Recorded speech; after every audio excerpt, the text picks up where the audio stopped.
Take a pause from the constant stream of analysis and simply observe the environment you currently inhabit.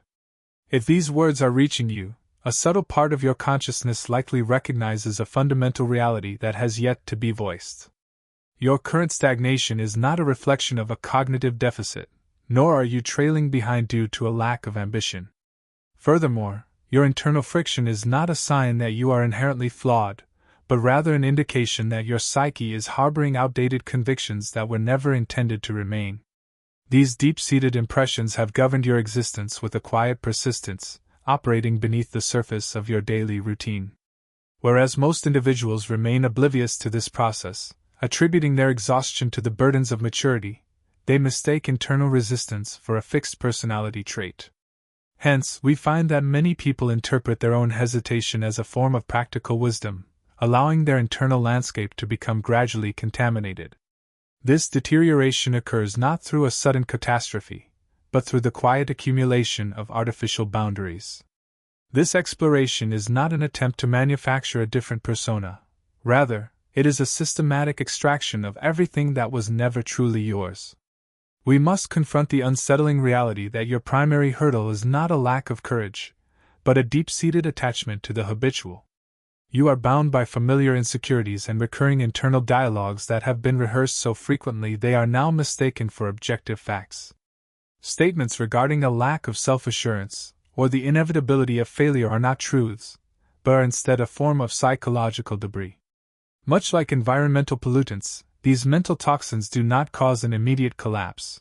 Instead, they slowly erode your vitality and diminish your expectations without your conscious consent. This process is what defines a genuine cognitive purification. It is not an exercise in forced optimism or the superficial pretense that all is well, but a deliberate act of elimination. It requires the resolve to identify the elements poisoning your perspective and the fortitude to relinquish them. True internal power is not cultivated through the acquisition of more data, but through a rigorous process of subtraction.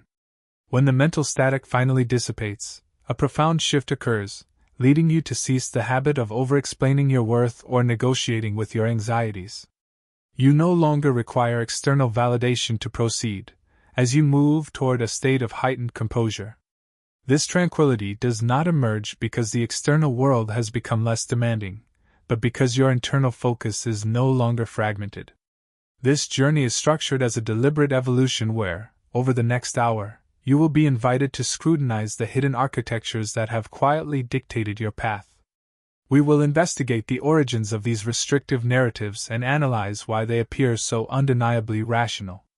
By exposing how apprehension often masquerades as logical reasoning, we can dismantle the identity traps that keep your potential confined. Consequently, we will reconstruct your inner foundation, moving toward a grounded sense of self-reliance that resonates within your very physiology. This experience demands active engagement rather than passive consumption. You may encounter a sense of internal pushback, which serves as a definitive signal that you are engaging with something substantial. There may be moments of sudden, piercing clarity that feel almost intrusive.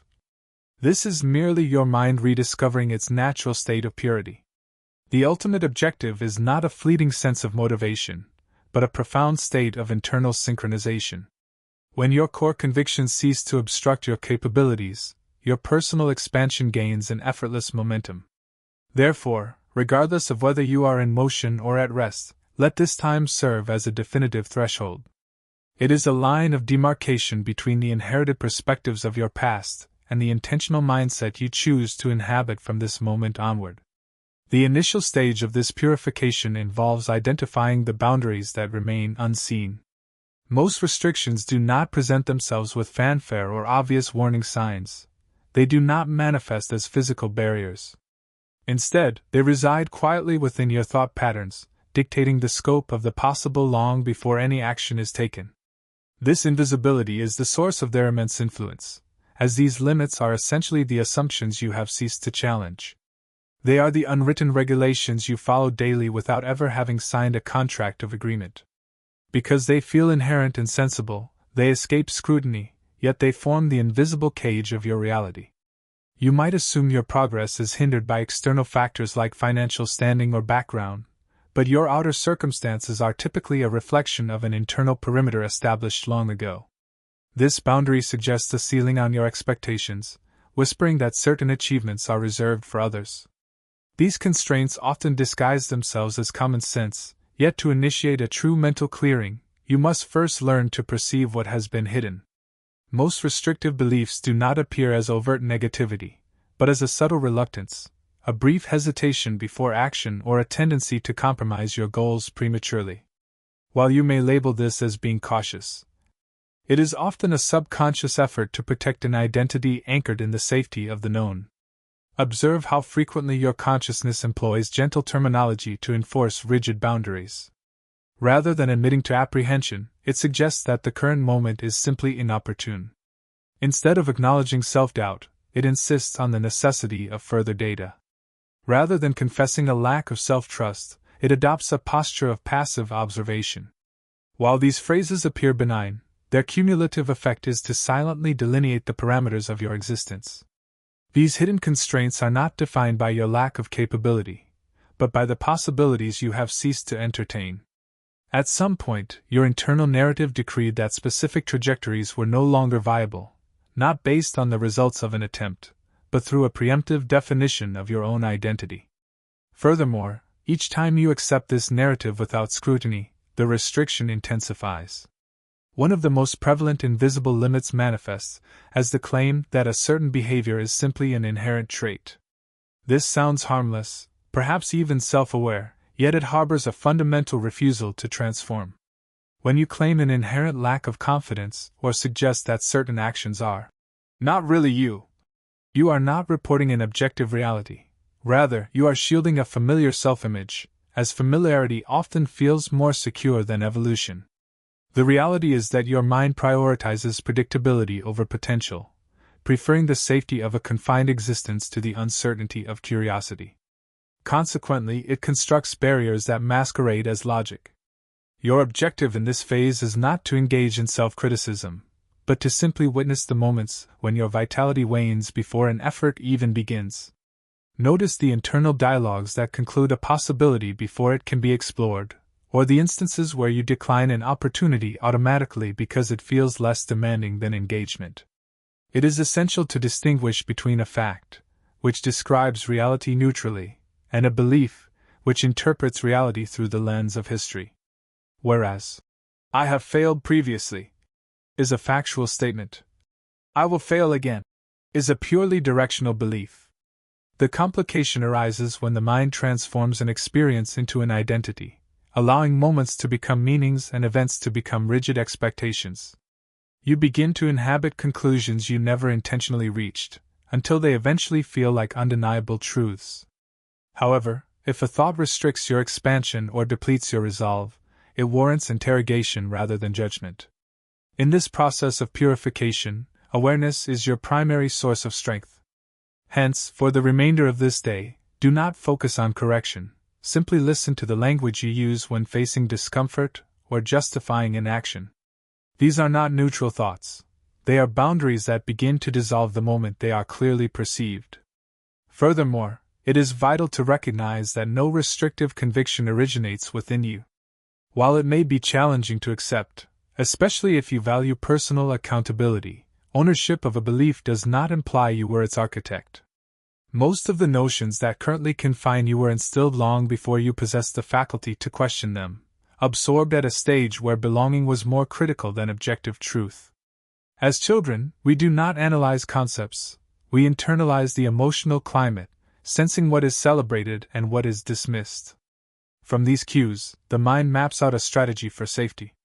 A passing remark, a painful comparison, or a moment of unresolved shame can all serve as the foundation for these limits. The message rarely arrives as a formal decree. Instead, it is delivered through suggestions to be realistic or to remain within the confines of one's background. While these may sound like practical wisdom, they become internal laws that the mind enforces automatically. Educational systems often reinforce this by penalizing errors more strictly than they reward exploration, teaching the nervous system that being wrong is synonymous with being unsafe. Consequently, the mind develops beliefs designed to circumvent discomfort rather than foster growth, prioritizing security over strength. Society adds a further layer by providing templates and timelines for success. When your path diverges, the mind searches for an internal flaw as an explanation. These thoughts feel deeply personal, yet they are often collective inheritances maintained by the brain's tendency to conserve energy. Questioning requires effort, whereas acceptance is effortless. This is why self-doubt persists even in the face of success. Beliefs do not update automatically and require conscious intervention. Finally, emotional memory plays a powerful role, as the mind remembers the feeling of an experience more vividly than the event itself.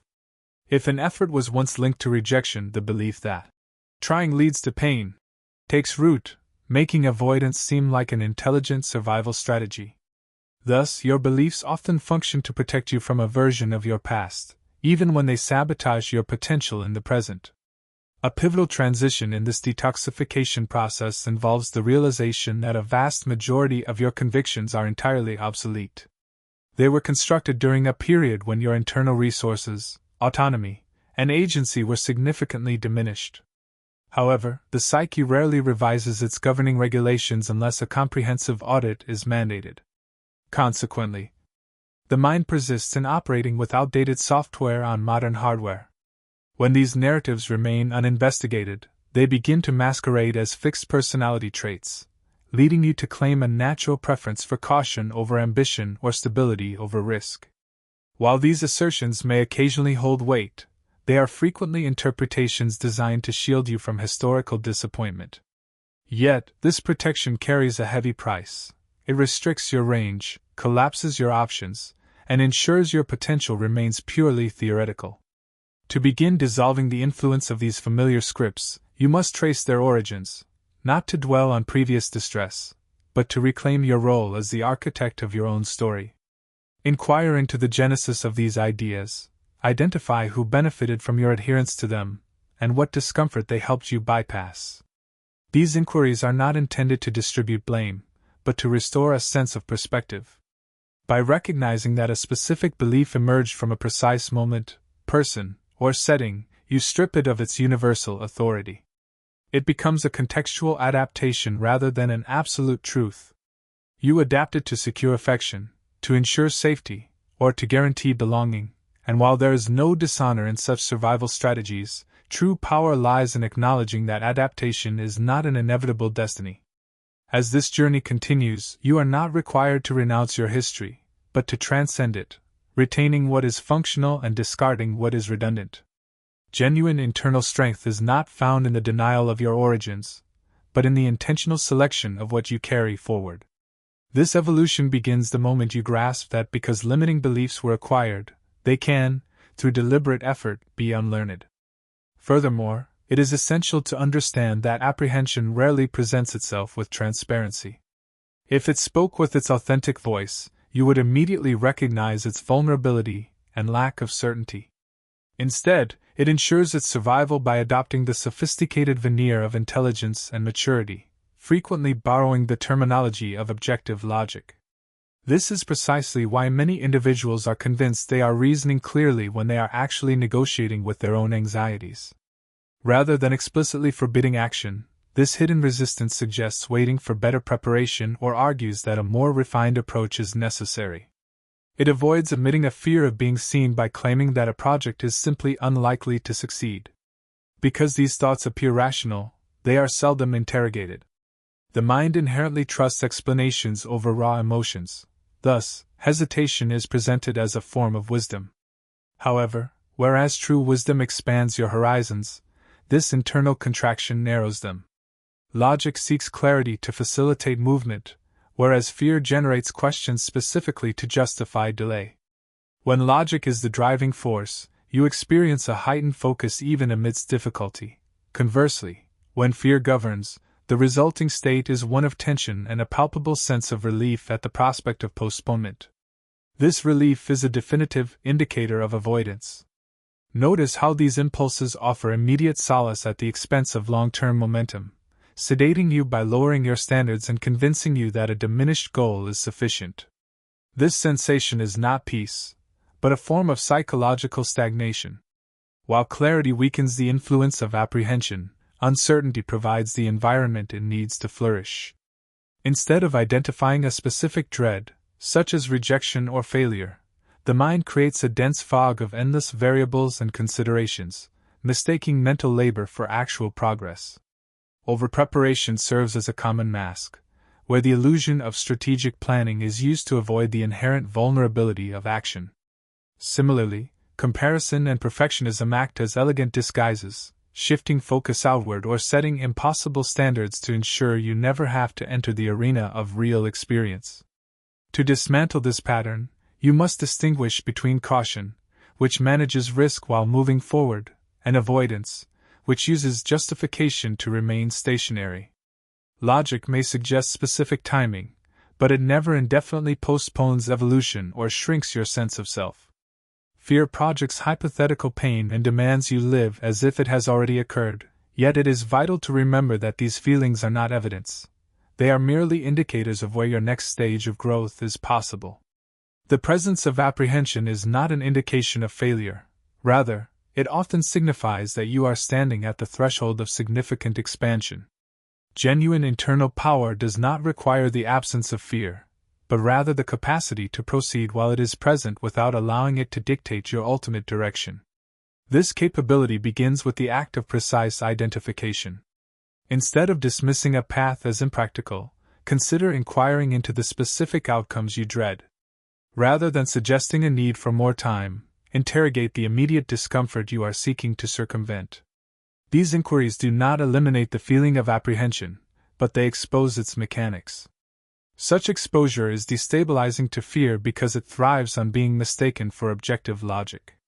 Once this pattern is recognized, it cannot be ignored, as you begin to notice how frequently your consciousness constructs arguments against your own potential, framing mere restraint as wisdom and temporary comfort as intelligence. Gradually, you reclaim your authority. You do not need to silence the noise of anxiety. You simply need to cease obeying it without question. Logic is a functional tool, whereas fear is a signal. Confusing the two causes your existence to contract. When they are separated, clarity returns, bringing with it a quiet, steady courage that does not argue with fear but acts in spite of it. This is where the architecture of inner strength truly begins to take shape. Furthermore, one of the most resilient ways a restrictive conviction survives is by transforming into an identity. When a belief becomes a description of who you are rather than a concept you possess, questioning it feels like an act of betrayal. This is the identity trap, where repeated patterns of hesitation or self-doubt are mistakenly adopted as fixed personality traits. You might claim to be an inherently cautious person or someone who is naturally poor at public expression. While these statements appear honest, they harden into borders that prevent you from exploring behaviors that contradict the persona you have adopted. Your brain prioritizes internal consistency over external accuracy, filtering reality to preserve your established self-image. Consequently, change feels unnatural not because it is impossible, but because it threatens the narrative you inhabit. Identity-based beliefs are particularly limiting because they make failure feel personal and destabilizing. Notice how often your internal dialogue begins with, "I am," or "I am not," as each of these phrases quietly closes a door. Yet identity is not an essence, it is a repetition of practiced responses. You were not born hesitant or reserved, you simply rehearsed those reactions until they felt like truth. To escape this trap, you must transition from a state of being to a state of practicing. Instead of asserting that you lack confidence, reframe it as practicing confident behavior. Rather than claiming a lack of skill, acknowledge that you are in the process of learning. This is not a matter of semantic optimism but of psychological precision, as behavior is flexible while identity feels fixed. This shift removes the pressure to prove who you are and allows for experimentation, which is inherently safe. You can practice a behavior without it defining your entire self-image forever. Adults often lose the freedom of exploration by confusing consistency with integrity. However, true integrity is alignment with values, not with outdated self-descriptions. Growth requires outgrowing identities that no longer serve you. Therefore, consider which parts of your persona might actually be unexamined habits. The moment you stop defending an identity, space opens to act differently, and choose deliberately, revealing your true self rather than erasing it. If limiting beliefs provide the structure of your confinement, emotions like guilt, shame, and doubt are the weights that keep you pinned within it. Intellectual understanding often fails to prompt movement because emotions respond to meaning and memory rather than raw logic. Among these, guilt, shame, and self-doubt are the most burdensome, creating a state of quiet paralysis often mistaken for humility.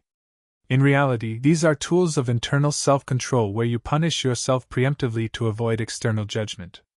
Guilt may begin as a useful teacher, but when it is not released, it becomes a permanent sentence that keeps you tethered to a past version of yourself, making you second-guess decisions that require boldness. Shame is even more destructive. It does not suggest a mistake was made, but rather that the individual is inherently flawed. Once internalized, shame causes you to avoid visibility and responsibility, not due to a lack of talent, but because being seen feels fundamentally unsafe. To complete this purification, one must recognize that these emotional anchors are not indicators of character, but remnants of survival strategies that have outlived their usefulness. Self-doubt acts as the linguistic architect for these heavy emotions, translating internal weight into a narrative of inadequacy. While it masquerades as prudence, its true foundation is a fundamental lack of self-trust, manifesting in the belief that others are more capable, or that failure would be an unbearable disappointment. This hesitation prevents the total commitment necessary for the cultivation of internal power. This emotional triad often originates in early experiences where you were held responsible for the uncontrollable, or where authentic expression resulted in rejection. Consequently, the mind prioritizes the memory of the distress over the context of the event, establishing rigid regulations designed to avoid future discomfort. These rules suggest that you should not exert too much effort or risk standing out, which eventually suffocates your potential. A genuine emotional detox involves acknowledging these signals from an older psychological system without allowing them to dictate your current behavior. By distinguishing between learning and punishment, you can release the energy previously tied up in self-judgment. You must accept that confidence follows action rather than preceding it. Trust is earned through consistent, small-scale engagement. As guilt and shame recede, you begin to take up space without apology, allowing your decisions to become cleaner and your focus more precise. Furthermore, every action is preceded by an internal narrative, a tone and direction that either sharpens or dissolves your resolve. This inner voice is not an innate intuition but a learned pattern of self-talk shaped by repetition and never truly questioned. It trains your nervous system to perceive either safety or threat, influencing whether you expand or retreat. Reprogramming this voice is not an exercise in empty encouragement, but a commitment to clarity and precision. Many mistake a harsh inner critic for discipline, yet constant self-attack only serves to erode internal trust, leading to burnout and avoidance. A resilient inner voice instructs rather than insults. It functions like a calm coach providing direct cues rather than a panicked one flooding the system with noise. To transform this dialogue, you must move from global judgments to specific, factual directions, separating the observation of an event from the evaluation of its meaning. Instead of assigning a negative identity to a mistake, the voice should focus on procedural guidance, acknowledging the presence of discomfort, while redirecting attention toward the next necessary movement. This process of reprogramming is bolstered by the use of operational scripts, neutral commands that anchor you when emotions surge. By removing inherited voices that no longer serve your objectives, you override old habits with an intentional, firm, and constructive internal leadership. This evolution requires repetition, as each choice for clarity over criticism weakens the old patterns and allows you to lead yourself with less friction. This leads directly to the cultivation of strength through the embrace of discomfort. Internal power is built not in moments of certainty, but in the quiet, daily resistance most people seek to avoid. Readiness is rarely a prerequisite for action. It is more often the byproduct of repeated exposure to unfamiliarity. Discomfort should be viewed not as a warning of danger, but as a training signal indicating that growth is occurring.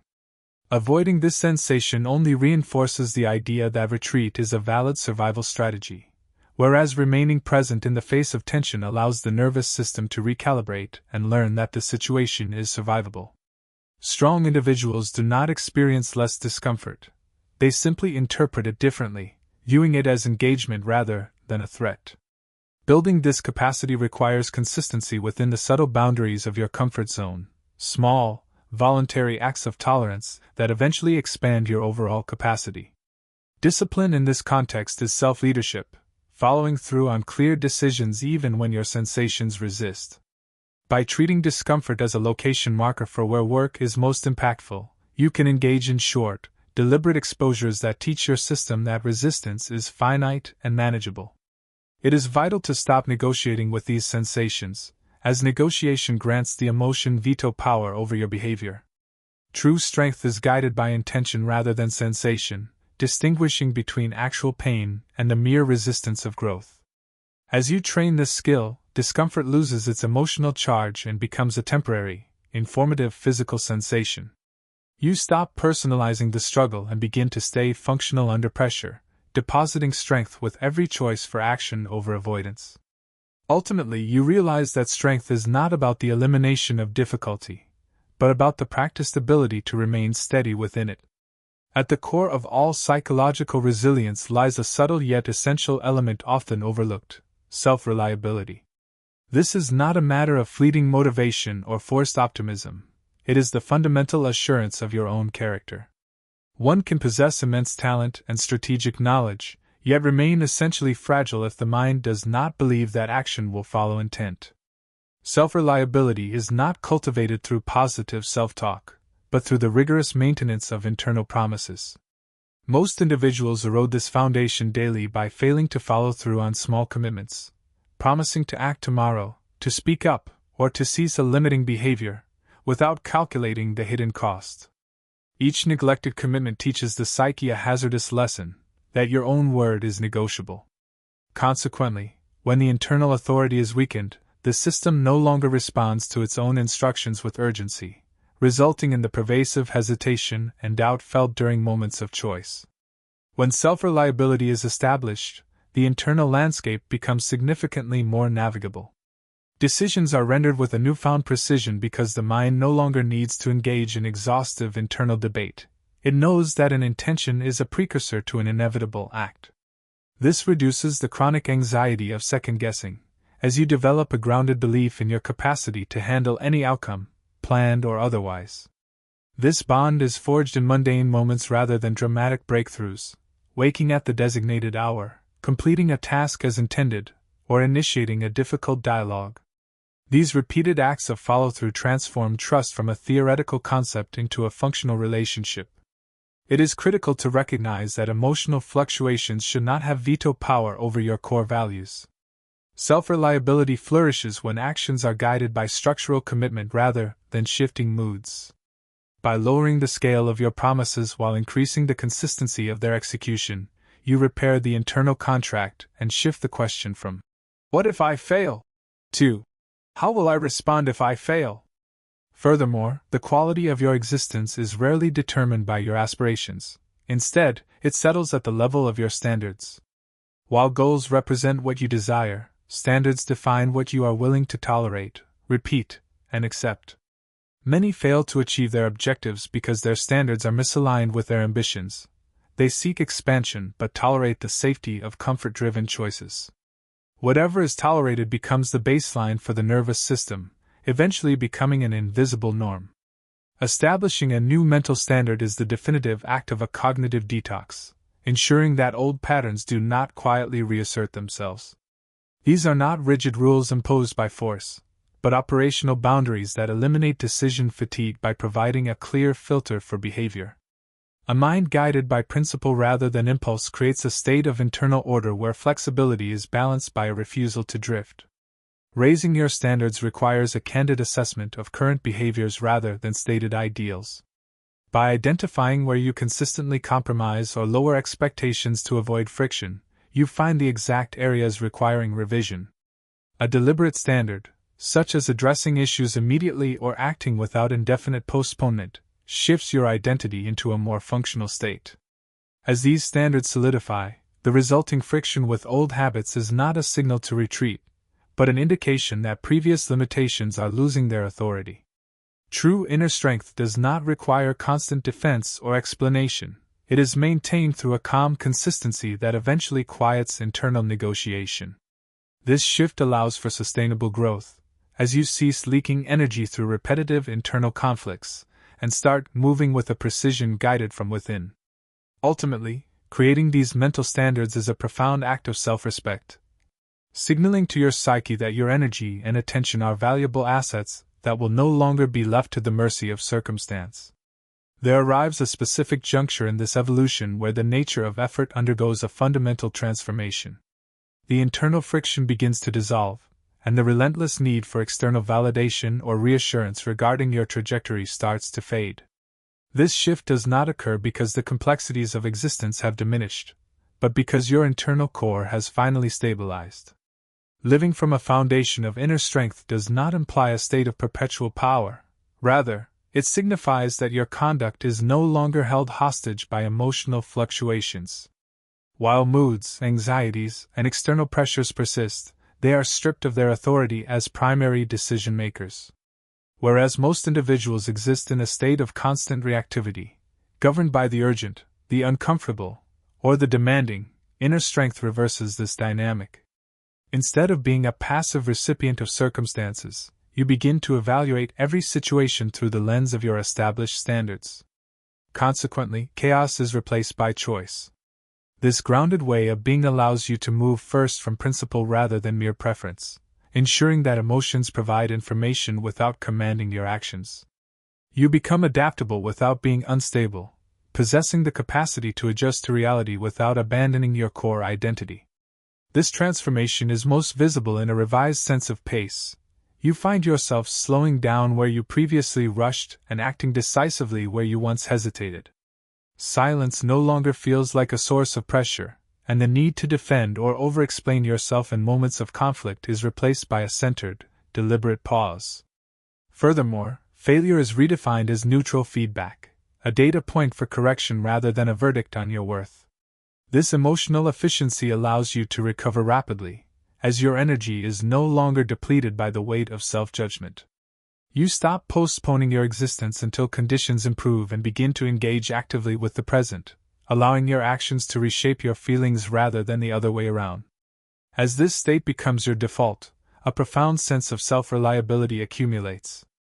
You cease outsourcing your decisions and begin to treat resistance as an expected element of growth rather than an alarming sign of failure. This alignment produces a quiet, natural authority that flows from clarity rather than forced control. Your pursuits become less performative. You stop chasing validation and begin to prioritize depth, substance, and quality. Old patterns may still whisper, but they no longer possess the power to define your direction. Stability in this context is not a form of stagnation, but a reliable platform from which natural expansion emerges. This is the definitive result of a genuine mindset purification, a return to self-leadership where consistency, in your responses, your tolerances, and your treatment of your own potential, creates a life that feels solid from the inside out. Reaching this stage is not the conclusion of the work, but the commencement of living it. A mindset detox is not a singular event but a continuous commitment to awareness. You have systematically removed the layers that were never intended to define you, learning to recognize invisible constraints and step out of identities that kept you small. Having released the emotional weight of the past and established standards that are independent of your mood, you possess a mind that is clear and focused.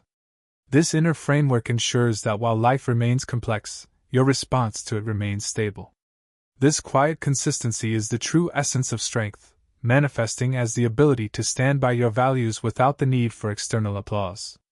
As you move forward, old habits may test your new resolve, but they no longer hold authority. Every small decision to align your actions with your standards reinforces the foundation you have built. Therefore, protect your mental clarity with intention. Choose alignment over approval and precision over comfort. You are not behind or broken. You are simply operating under unexamined convictions that have now been exposed. A clean mind creates the space for choice, and choice is the architect of true strength.